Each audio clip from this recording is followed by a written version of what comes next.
ওম সুচিন্না সদ্গুরবে নমঃ। তাহলে আমরা কিষ্কিন্ধা কাণ্ডে আছি। সেখানে 2024 আমরা দেখেছিলাম কি যে সবাই মিলে মা সীতার অন্বেষণে বেরিয়েছেন, আর ভগবান লীলা করছেন সজ্ঞান। তিনি জানেন কি হবে না হবে। তবু যখন সুগ্রীব তার সেনাদলকে পূর্ব পশ্চিম উত্তরে পাঠালেন, ভগবান কিচ্ছু বলেন। তার কারণ ভগবান দেখতে চান তার ভক্ত কতটা অ্যালার্ট, কতটা সচেতন, কতটা ওবিডিয়েন্ট। না হলে যে কোনো কাজ ঠিকভাবে সংগঠিত হয় না। সুতরাং এক্ষেত্রে একটা বিষয় হলো যে ভগবান কিন্তু লীলা দেখছেন, তার সঙ্গে সঙ্গে তিনি হনুমানজির হাতে তার আংটিটা খুলে দিলেন। তার কারণ তিনি জানতেন যে হনুমানজি একমাত্র যিনি সীতা মায়ের কাছে পৌঁছবেন, এবং তিনি পরিষ্কার বলছেন যে শোনো হনুমান, এই আংটিটা তুমি সীতাকে দেবে এবং তাকে আশ্বস্ত করবে যে তুমি কোনো চিন্তা করো না, প্রভু আছেন। তিনি আহ সর্বতভাবে তোমার কথা খেয়াল রাখছেন। তার শৌর্যবীর্য মানে আমার শৌর্যবীর্যের কথাও তাকে বলো যে আমি কতটা শক্তিমান। এবং তার সঙ্গে সঙ্গে আরো কি বললেন, যে প্রেমের কথাও বলো, বিরহের কথাও বলো যে আমি তাকে কতটা ভালোবাসি, এবং সে ছাড়া আমার জীবনটা কতটা অধুরা। আমি হয়তো জ্ঞানত বা অজ্ঞানত তাকে কষ্ট দিয়েছি, কিন্তু তুমি তো সবটা জানো, তুমি তো সবটা দেখছো। তুমি গিয়ে কিন্তু অবশ্যই সীতামাকে বলো যে আমার তাকে ছাড়া চলে না, সে না থাকাতে আমার মনের কি অবস্থা। বানরের দল সমস্ত জায়গায় খুঁজতে লাগলো, বন, নদী, সরোবর, পর্বতের গিরি, গুহা, এই সমস্ত জায়গায় চললো। তাদের মন সর্বদা প্রভুর কাজে লীন হয়েছিল। এবার রাক্ষসের সঙ্গে দেখা হলে তারা তাদেরকে জমালয়ে পাঠিয়ে দিচ্ছিল। তার কারণ তখন তাদের প্রচুর শক্তি। এক ভক্তকে জিজ্ঞেস করা হয়েছে, তুমি যে এত প্রভু প্রভু করো, মুখ তুসুক, তুমি জানো প্রভুর কত ওজন? যদি একটা দাঁড়িপাল্লায় একদিকে প্রভুকে ঝোলানো হয় আর একদিকে তোমাকে ঝোলানো হয়, কার ওজন বেশি ভারী হবে জানো? সে ভক্ত পরিষ্কার বলছে আমার ওজন। বলে হ্যাঁ, তুমি এরকম ভক্ত? তোমার ওজন একদিকে প্রভু আর একদিকে তুমি? বলছে হ্যাঁ, প্রভুর দিকে তো প্রভু একা, আর আমার দিকে তো আমি প্লাস প্রভু, সুতরাং আমার দিকটাই তো ভারী হবে। তাহলে এখন যে সমস্ত বানর সেনারা যাচ্ছে, তাদের নিজেদের শক্তি নয় তো, এই শক্তি তাদের শক্তি প্লাস প্রভুর শক্তি। সুতরাং তার কারণ তারা সবাই জয় শ্রীরাম এই ধ্বনিতে এগিয়ে চলেছে। নামের অধিক মাহাত্ম্য, নামের চেয়েও নামের শক্তি অনেক বেশি।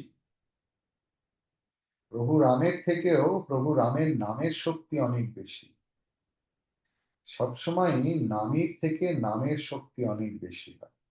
তার কারণ নামই তিনি একটা শরীরেই বদ্ধ থাকে, আর নামে তিনি সর্বত্র বিরাজিত। তার সর্বব্যাপকতা, সর্বশক্তিমানতা, সর্বজ্ঞান সবকিছু প্রকাশ পায় এইটা। ঠিক আছে, এবারে সবাই চলতে চলতে সবার খুব জল তেষ্টা পেয়েছে। তখন হনুমানজি একটা পর্বত শিখরে উঠে পড়লো। হ্যাঁ, তার কারণ তার মনে হয়েছিল যে এত সকলের জল তেষ্টা পেয়েছে যে এবার না সবাই অজ্ঞান হয়ে পটপট করে মরে যায়। ঠিক আছে। তো পর্বত শিখরে একটা বিচিত্র দৃশ্য দেখলো। কি দেখলো? না, একটা জমিতে একটা গর্ত হয়ে আছে, সেখানে প্রচুর চক্রবাক, হাঁস, বক এইসব উঠছে, আর অনেক পাখি সেই গহ্বরের মধ্যে প্রবেশ করছে। তখন আমাদের হনুমান পবননন্দন তিনি কি করলেন, পর্বত শিখর থেকে নেমে এসে সেই গহ্বরের কাছে এলেন। এসে আহ সেই গহ্বরের দিকে তারাও যাচ্ছে, হনুমানজিকে সবাই অনুসরণ করছে। আর সেই গহ্বরের মধ্যে দেখলেন যে তার মধ্যে একটা সুন্দর উপবন আছে, এবং সেখানে সরোবর, সেখানে সেই সরোবরে প্রচুর পদ্ম ফুল ফুটে আছে, একটা সুন্দর মন্দির আছে, এবং যার মধ্যে একজন তপস্বিনী নারী বসে আছে। दूरिते ताहि सवन ही सिरुनावा, पूछे निज वृत्तांत सुनावा। तेहि तब कहा करहूं जलपाना, खाहूं सुरस सुंदर फल नाना। দূর থেকেই সবাই তাকে প্রণাম নিবেদন করছে। এবার মা, যিনি তপস্বিনী মা, তিনি সবাইকে কুশল সংবাদ জিজ্ঞেস করছেন। তোমার কি নাম, কোথায় থাকো, কি কাজকর্ম করো, এরকম আমরা সবাই সবাইকে সাধারণত জিজ্ঞাসা করে থাকি। এবারে বললো যে দেখো, এই সরোবরে প্রচুর জল আছে, সব বিশুদ্ধ জল, উইথ মিনারেলস, আরও নয়, কিন্তু শুদ্ধ পবিত্র জল। তোমরা এই জল খেতে পারো।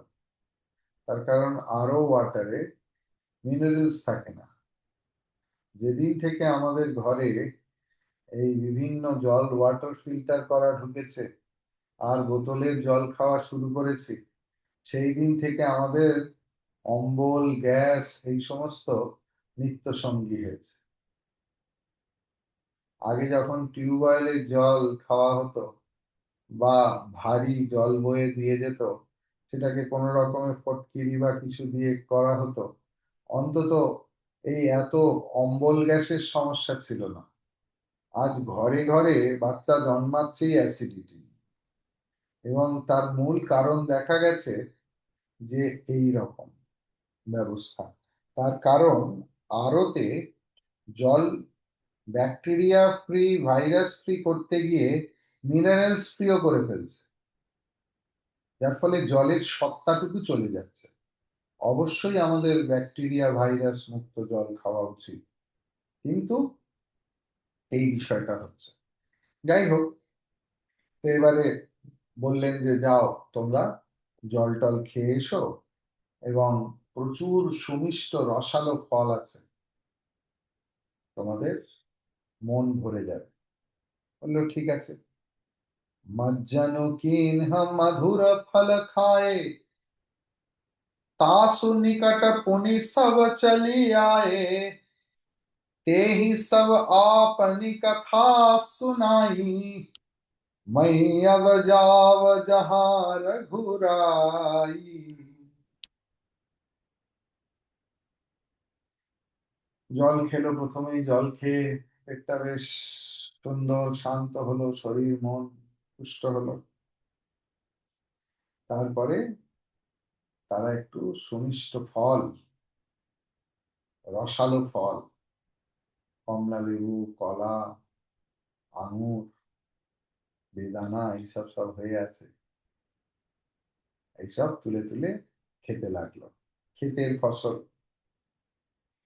এবার তারা সবাই ফিরে এসে তপস্বিনী তার নিজের কথা বললেন, আর জানালেন কি, যে তিনি সেই স্থানে যাবেন যেখানে রঘুনাথ অবস্থান করে রয়েছেন। মুদহু নয়ন विवरत जिजाहु,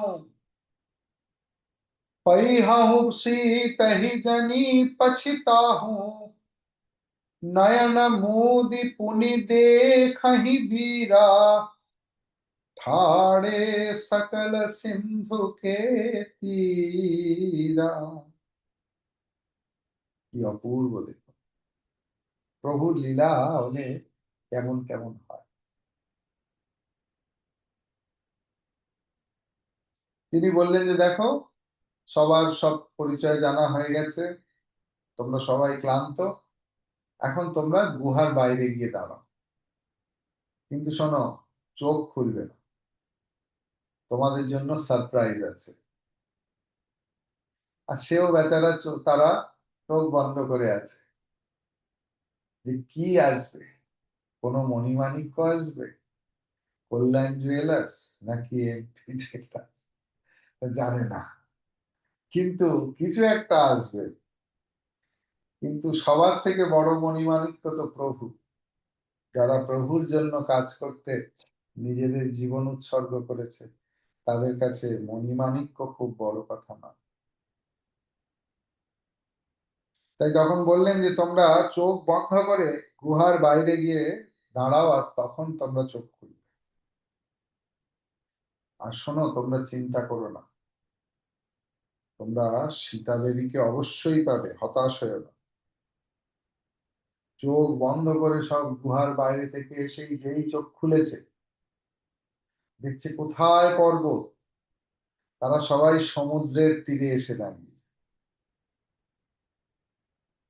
सो पुनि गए जहां रघुनाथा, जाई कमल पद नायसी माथा, नाना भांति विनय तेहि कीन्ही, अनपायनि भगति प्रभु दीन्ही। তপস্বিনী সবাইকে যখন সেখানে নিয়ে যেতে পারেন, তাহলে তিনিও তো পারেন সেখানে যেতে। তো তিনি কি করলেন, তিনিও সেই স্থানে গেলেন যেখানে রঘুনাথ ছিলেন, তার ইষ্টদেব। তিনি প্রথমেই প্রভুর শ্রীপাদ পদ্মে প্রণাম নিবেদন করলেন, আর বিভিন্ন ভাবে তার স্তুতি গাইতে লাগলেন। বর্ণানামার্থ সন্ধানাম রসানাম সন্ধানামপি। তারপর সব আরো সব করলেন, কি এইসব করলেন।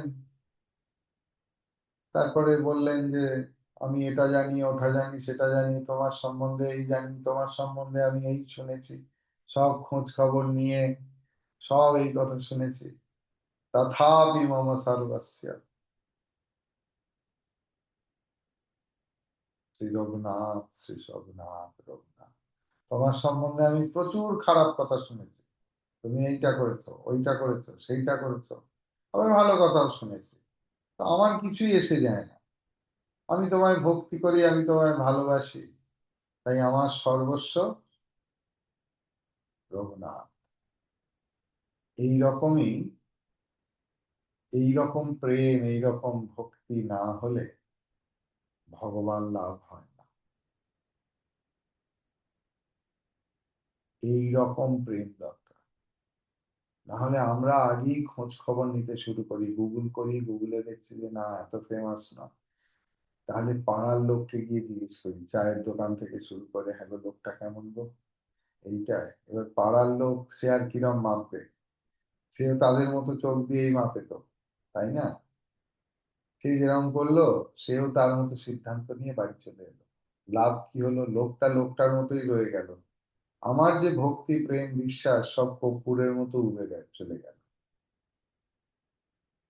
জীবনে ভক্তি প্রেম বিশ্বাস এমনই একটা হবে যা প্রশ্নাতীত।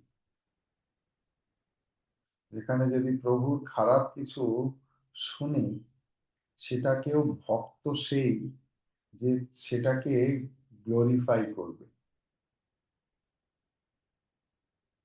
मैं नहीं মাখন খায়। সবাই বললো আরে রে রে রে রে রে রে রে রে। ভগবান মিথ্যে কথা বলেছে। বল্লভাচার্য বললেন খবরদার নয়, আমার প্রভু আমার ইষ্ট, সে মিথ্যে কথা বলতেই পারে না। তোমরা পড়তে ভুল করেছো, উনি বলেছেন নেহি মাখন খায়া, আমি খেয়েছি। তোমরা পড়তে জানো না, তাই তোমাদের মনে হয়েছে প্রভু মিথ্যে কথা বলছে। প্রেম এমন হবে যে সমস্ত নেগেটিভিটি তিনি ঢেকে দেবেন। আপনারা এই যে বড় বড় বিশাল বা ছোট গ্রন্থ পড়ে আমরা যে ইন্সপায়ার্ড হই, আমিও হয়েছি জীবনে, বই পড়েই ইন্সপায়ার্ড হয়েছি। সেই সব মানুষগুলোকে আর কোথায় দেখেছি? সেই সব মানুষগুলোর বই পড়ে, বই কিনে কিনে পড়েছি, ইন্সপায়ার্ড হয়েছি যে এরকম হবো, এনার পথে জীবন চালাবো। তারপরে যখন সেই সংঘে জয়েন করেছি, দেখেছি এবং অনেক অপ্রকাশিত গ্রন্থ পড়েছি, দেখছি বাবা, এইসব শব্দ আমিও কোনোদিন প্রয়োগ করি, এসব আমার নতুন।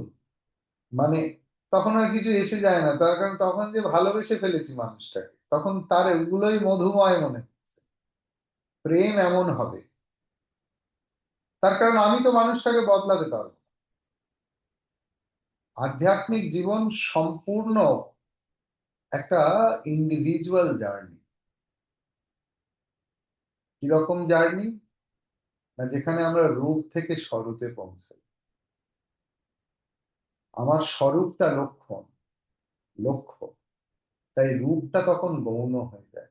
রূপকে ভালোবেসেই স্বরূপে পৌঁছতে হয়, কিন্তু রূপকে ভালোবেসে রূপটা গৌণ হয়ে যায়। যেমন আমরা যখন কলা কিনি, কলার খোসাটা দেখি বুঝতে পারি বাহ, বেশ সুন্দর দেখেছে তো, কিন্তু খাওয়ার সময় সেই ছিলকাটাই ছাড়িয়ে ফেলে গৌণ হয়ে যায়। তার কারণ আমার উদ্দেশ্য এই খোসার ভেতরে কি আছে সেটা, ঠিক নয় কি? একেই বলে রূপ থেকে স্বরূপে পৌঁছানো। এবার সেটা অরূপ কি না, সেটা কে বুঝবে? অরূপ সায়রে লীলা লহরী, তখনই তো সাধকের মজা।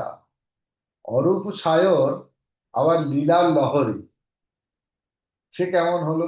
সে শুধু ভক্তই বুঝতে পারে যে অরূপ সায়রে কিভাবে লীলার লহরী হয়।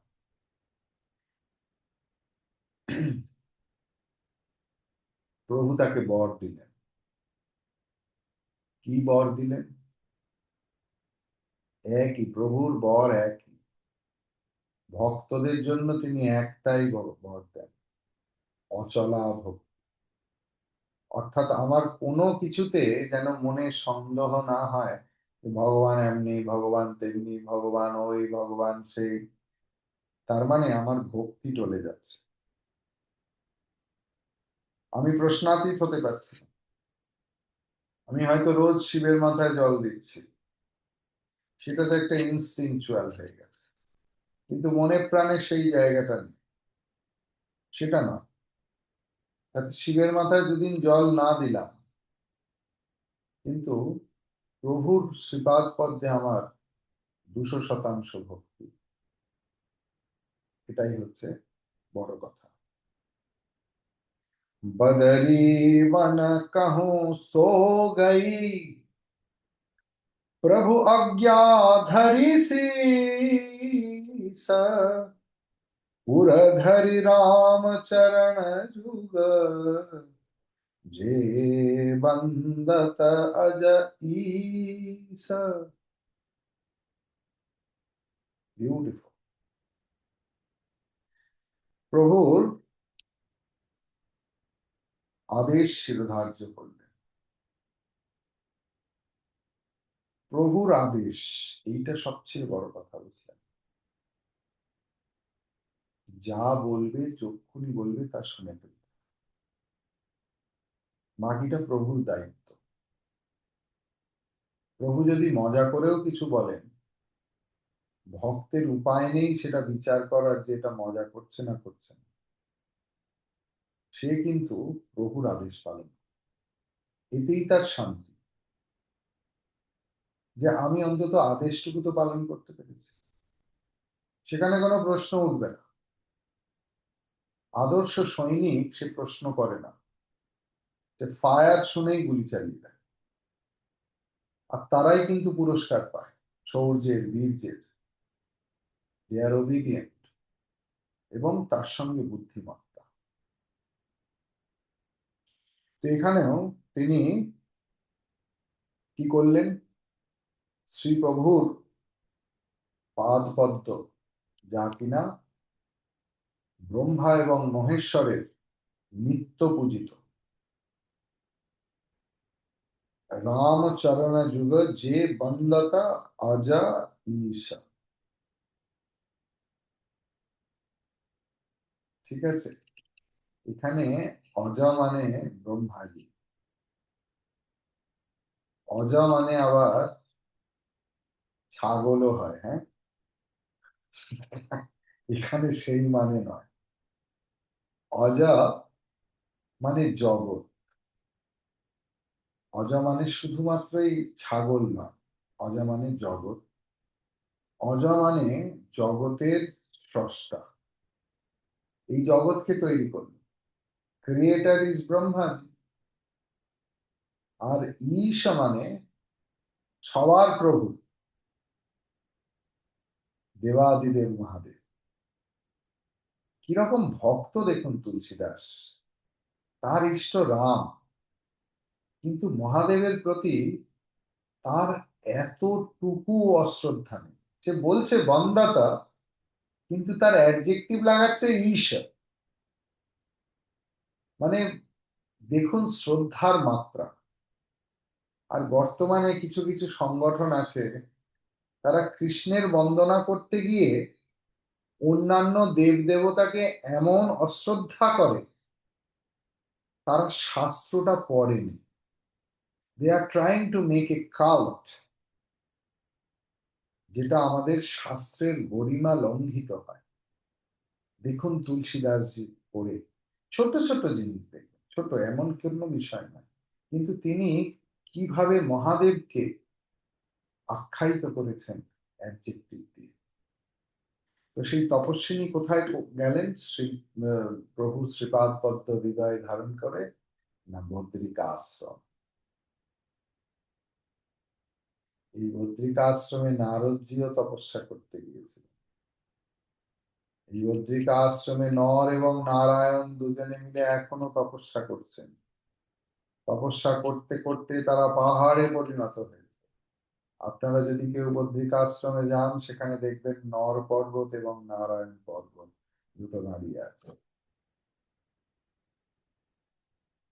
ইহা বিচারহি কপি মন মাহি, वीति अवधि काज कछु नाही। सब मिल कहि परस्पर वाता, विनु सुधि लय करब का भ्राता।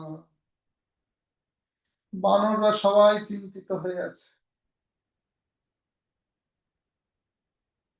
তার কারণ নির্দিষ্ট সময় হয়ে যাচ্ছে, সবাই ঘড়ি দেখছে যে কখন শ্রীরাম জয় রাম জয় জয় রাম হয়ে যাবে। এদিকে আমার যে কার্য সম্পাদন করতে দিয়েছে সেটা তো হলো না। তার কারণ বলা হয়েছে সবার মুন্ডপাত করা হবে, যদি কেউ না খুঁজে নিয়ে আসতে পারো তাহলে মনে রাখবে মৃত্যুদণ্ড অবধারিত। সবাই ভোট দেওয়া বাচ্চারা ভাবছে যে আরে সময় তো হয়ে গেল, কাজ হলো না, আলোচনা হতে লাগলো। তো বলছে যে ভাই, সীতা দেবীর সম্বন্ধে তো যখন আমরা খবর কিছু করতে পারলাম না, আমাদের আর ফিরে গিয়ে কি লাভ হবে? না না না না বলবো, তার চেয়ে আমরা এখানেই থেকে যাই। ওখানে গিয়ে প্রাণ ভয়ে মরার থেকে এখানে ফলমূল যা আছে দু চারটি আমরা জুটিয়ে নেবো। कह अंगद लोचन भरी बारी, दुहु प्रकार भई मृत्यु हमारी। यहाँ न सुधि सीता कही पाई, वहां गए मार ही कपीर রাই। সজল নয়নে অম্বল, বেচারা কি করবে। বলে দুদিকেই তো আমার মৃত্যু অবধারিত, আমি তো সেনাপতি। এদিকে সীতা দেবীর খোঁজ পাওয়া গেল না, আর ওদিকে গেলেই তো কপিরাজ। কপিরাজ মানে ফুলকপি নয়, কপি মানে বাঁদর, বানর, বানরদের রাজা সুগ্রীব। ঠিক, তাহলে এদিকে সুগ্রীব তো মেরে ফেলবে, আর এদিকে তাহলে আর কি করব। पिता वधे पर मारत मोही, राखा राम निहोर न ओही।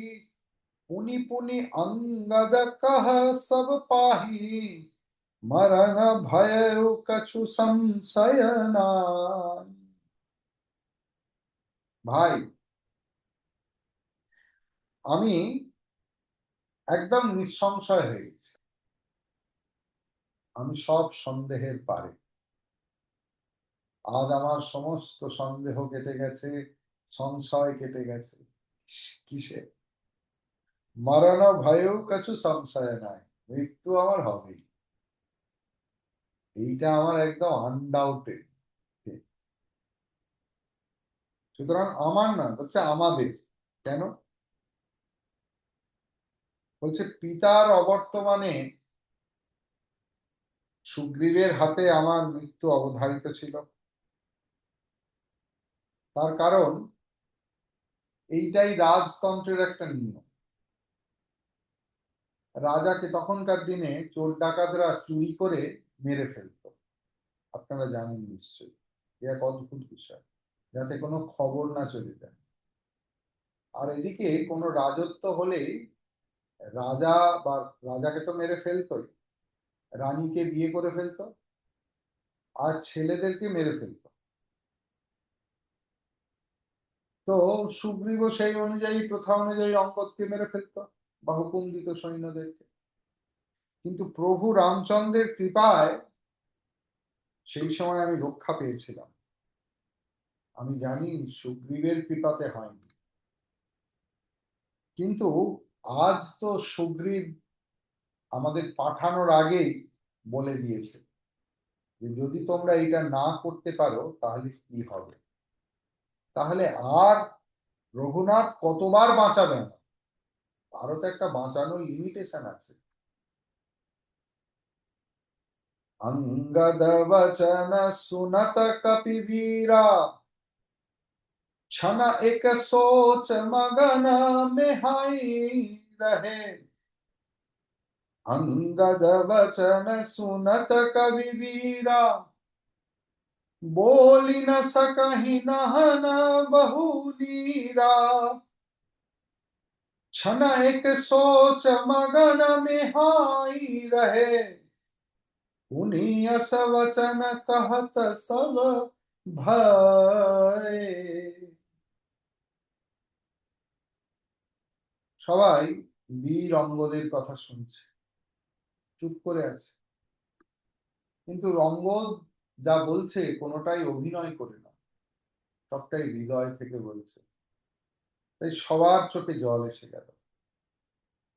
আমরা কেউ দুঃখের কথা শুনলে, আমরা যারা শ্রোতারা, যাদের হৃদয় একটু সফট, তাদের চোখে জল চলে আসে। হয়তো সে সঙ্গে আমাদের কোনো কানেকশনই নেই, এখানে ডাইরেক্ট কানেকশন আছে, তাই চোখে জল চলে এলো। কিন্তু ক্ষণিকের মধ্যেই তারা নিজেদের বিবেক বুদ্ধি কাজে লাগালো। শোকের অবস্থা কাটিয়ে উঠে তারা সকলে বলতে লাগলো যে हम सीता के सुधि लीन है बीना, नहीं जई है जुबराज प्रवीणा। अस कहि लवन सिंधु तट जाई, बैठे कपि सब दर्भ डसाई। বললো যে হে যুবরাজ, আমরা তো খালি হাতে কেউই ফিরতে চাইনি। আমরা তো আমাদের যথাসাধ্য কাজ করেছি।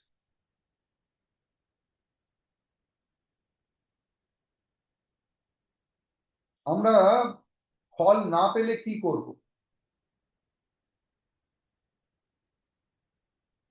তখনও ভগবত গীতা হয়তো চালু হয়নি, নাহলে তারা বলেই দিত যে মা ফলে সুকদাচন, তোমরা তো সমস্ত কাজ করেছো, প্রভুর নামে কাজ করেছো, সুতরাং ফলের আশা করো না। এখানে সেটা বললো যে দেখো, তোমরা, আমরা কিন্তু কেউই খালি হাতে ফিরতে চাই না। অতঃপর তারা কি করলো, এই লবণাক্ত সাগরের তীরে উষ আসন পেতে বসে রইল। जामवंत अंगद दुख देखी, कहीं कथा उपदेश विशेषी। तात राम कहूँ नर जनि मानहु, निर्गुण ब्रह्म अजित अज जानहु।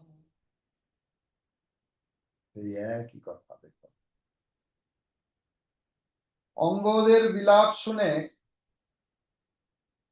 জাম্বুবান তাকে উপদেশ দিচ্ছে।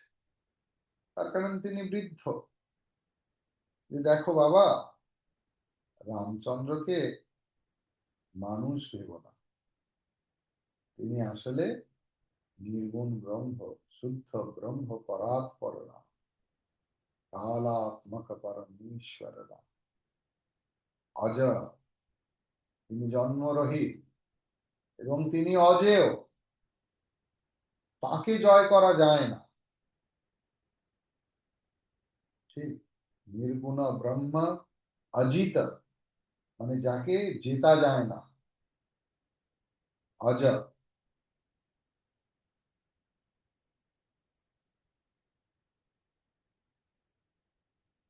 যিনি জন্মরহিত, মানে যিনি মৃত্যুরহিত। हम सब सेवक अति बड़ भागी, संतत सगुण ब्रह्म अनुरागी। এবারে তুমি বলবে যে আপনি তো সব কথাই বলছেন, তিনি সগুণ নয়, তিনি নির্গুণ, অজ, অজিত, কিন্তু আপনি যেভাবে তার সেবা করেন সেটা কিভাবে সম্ভব? তিনি বলছেন তিনি কৃপা করে আমাদেরকে তার সেবার অধিকার দিয়েছেন। তিনি সব জানেন, কে কোথায় আছে, সীতা কোথায় আছে, যাবতীয় কিছু। তিনি আমাদের সেবা দিয়েছেন আমাদের ভক্তি দেখার জন্য, আমাদের শ্রদ্ধা দেখার জন্য, আমাদের ডেডিকেশন দেখার জন্য। এরকম নয় যে উনি জানেন না কিছু, উনি সবটা জানেন। কিন্তু ভক্তের ভক্তি পরীক্ষা না করলে ভগবান তুষ্ট হন না, ভগবান ওই রকম ভক্ত চান না যে 24 ঘন্টা নাম করছে আর কর্মে ঠিক তার বিপরীত, তিনি তা চান না। তিনি চান ভক্ত কর্ম করুক এবং নামও করুক, দুটোই। নামবিহীন কর্ম নয়, আর কর্মবিহীন নাম নয়, নাম এবং কর্ম দুটোই চাই। তার কারণ নামবিহীন কর্ম অহংকার তৈরি করে, কর্মবিহীন নাম তমগুণী ব্যক্তি তৈরি করে। তাই নামও চাই, কর্মও চাই, দুটোর সংমিশ্রণই একজন ভক্ত হয়। ঠিক বলছেন যে তাকে সেবা করার অধিকার লাভ করে আমরা সত্যিই পরম ভাগ্যবান। তাকে আমরা সগুণ ব্রহ্ম রূপে লাভ করেছি। সগুণ ব্রহ্ম কেমন না, সমুদ্রে আন্টার্কটিকা অঞ্চলে সমুদ্রে আমরা দেখতে পাই যে বরফের পাহাড়। সেই বরফ এলো থেকে না, সেই জলই তো বরফ হয়েছে না, এত ঠান্ডা যে নিরাকার জল আকারে পরিণত হয়। তেমনি ভক্তের ভক্তিহীনে নির্গুণ নিরাকার ভগবান সগুণ সাকার হয়ে আমাদের সামনে আসেন। এবং কেন না, যাতে ভক্ত একটু ভক্তিকে আস্বাদন করতে পারে, তার উপর রতি ধারণ করতে পারে, তার উপর মতি ধারণ করতে পারে। এই যে দুর্লভ সুযোগ। নির্গুণ নিরাকারকে আপনি ভাববেন কি করে? যেটাই ভাববেন সেটাই তো আকার। তাই ভাবনা করার জন্য একটা প্রতীক তো চাই। তাই জন্য মূর্তি। নিজ ইচ্ছা প্রভু অবতারাই সুরমহি गोद्विजलागी सगुण उपासक संगत रहि मोक्ष सब त्यागी। আহা, কি অদ্ভুত কথা দেখুন না। বলছে যে দেবতা, পৃথিবী, গো, ব্রাহ্মণ।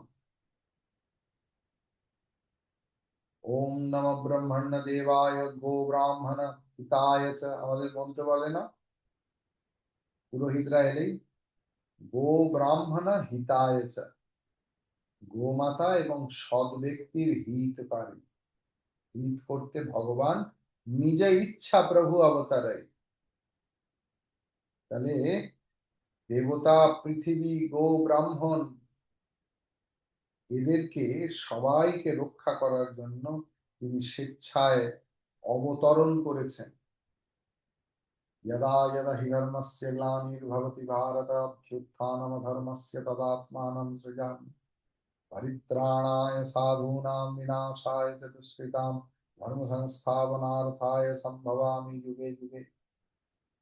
প্রভু সম্ভবামি, প্রভু নিজেই অবতীর্ণ হন। কর্মের ফল হিসেবে প্রভুর জন্ম নয়, প্রভুর জন্ম তার ইচ্ছায়। কেন? পৃথিবীকে রক্ষা করতে, গোমাতাকে রক্ষা করতে, সৎ ব্যক্তিকে রক্ষা করতে। তাই সগুণ ব্রহ্মের উপাসক যারা ভক্ত, তারা কি করেন? সমস্ত প্রকার মোক্ষের কথা গ্রাহ্য করেন। কি কি মুক্তি আছে? সালোক্য মুক্তি, প্রভুর সঙ্গে একসঙ্গে থাকবো। বলবে যে প্রভুর সঙ্গে আমি 12 মাস একসঙ্গে থাকবো, এটা কি আমার অন্যায় চাওয়া? নাকি বছরে 3 মাস করে থাকবো প্রভুর সঙ্গে আর 9 মাস একা একা থাকবো, এইটা আমার হলো? যারা ভক্ত তারা সালোক্য মুক্তির আশা ছেড়ে দেয়। সামীপ্য, প্রভুর সঙ্গে গায়ে গায়ে থাকবো, গায়ে গা ঘষবো। এরম গোবৎস গোমাতার গায়ে গা ঘষতে থাকি সবসময়, তেমনি আমরাও বৎস হয়ে তার গায়ে গা ঘষবো ভগবানের সঙ্গে। সামীপ্য মুক্তি।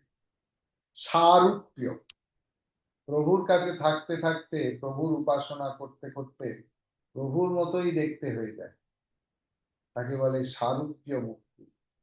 তারপর বলে সার্ষ্টি মুক্তি, অর্থাৎ প্রভুর যেরকম সৃষ্টি করার ক্ষমতা থাকে না, তারও সেরকম কিছু কিছু সৃষ্টি করে ফেলতে পারে। লীলা মানে এই রকম মানে সিদ্ধি চলে আসে, সার্ষ্টি এবং সাযুজ্য।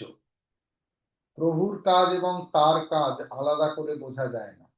যেমন দেখবেন মা কালীর পায়ের নিচে যিনি আছেন তিনি ভৈরব, এটা হচ্ছে তার সাযুজ্য মূর্তি, অথচ তাকে পুরো দেখতে শিবের মতো, তার কাজও শিবের মতো।